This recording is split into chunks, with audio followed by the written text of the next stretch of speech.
Hi, I'm Randall Barney. We're here at the NAB show speaking with teleport, satellite, and technology providers about their customer solutions, and here's what they had to say.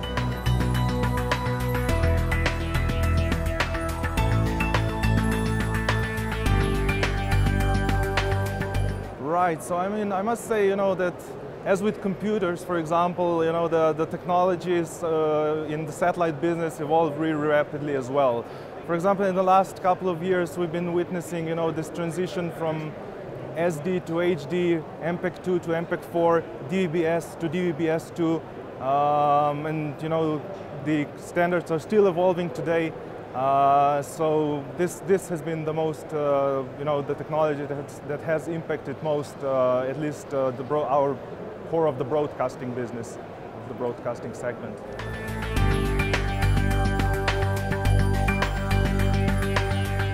Well, I could think of one great example how the complexity, for example, was reduced. Now, if you look at a head end of a simple turnaround, for example, right? Before you needed, this quite expensive SDI routers and stuff like that. Today, everything is based on IP, which really simplifies the whole operation and also reduces cost quite significantly. Today, for example, you can just do all within the multicasts, and then you transcode from whatever standard into whatever standard using one device, and that's it. So things have greatly simplified, and at the same time the costs have been reduced as well.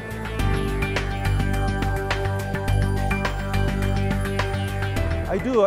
Obviously, looking at last year's IBC or this year's NAB, of course everybody is talking about HEVC, everybody's talking about 4K, everybody's talking about DVB-S2 extensions, DVB2X, or NS4 modulation.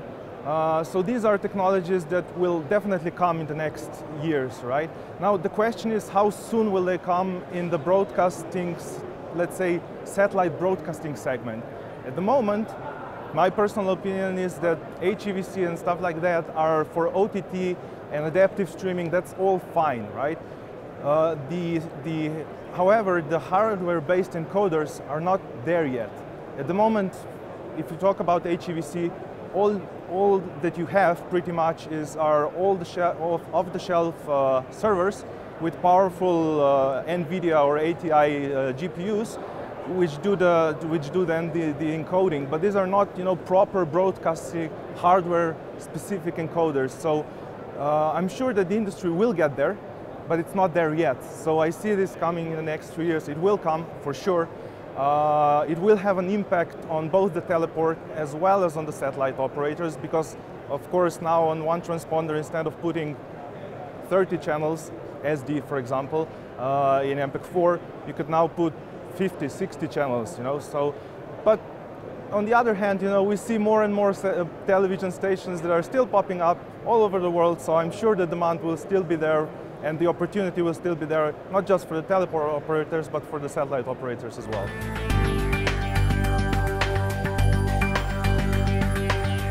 Again, that would be the HEVC, right? Personally, I'm a big fan of new technologies, and we are doing already a test with, on the satellite, DTH, with HEVC. There are not a lot of set-top boxes yet on the market, so it's a bit challenging, and also we're combining MPEG-4 with HEVC, but I'm really looking forward so that this will get developed. Now regarding 4K, right, I'm a bit more skeptical there. It's a great thing to have, but I'm not really sure about the incentive at the moment for the end viewer, for a person who is actually sitting at home. There have been tests where people have been sitting in front of, let's say, 1.5 meter away from the television set, and one set was displaying full resolution HD, another one was displaying 4K, and people could tell the difference. Then 3 meters, if you see 3 meters behind, the difference is not so noticeable. So we'll see. I'm very curious and cautious as well, to foresee how 4K will develop. I'm sure it will. For example, for sports, it's a perfect technology.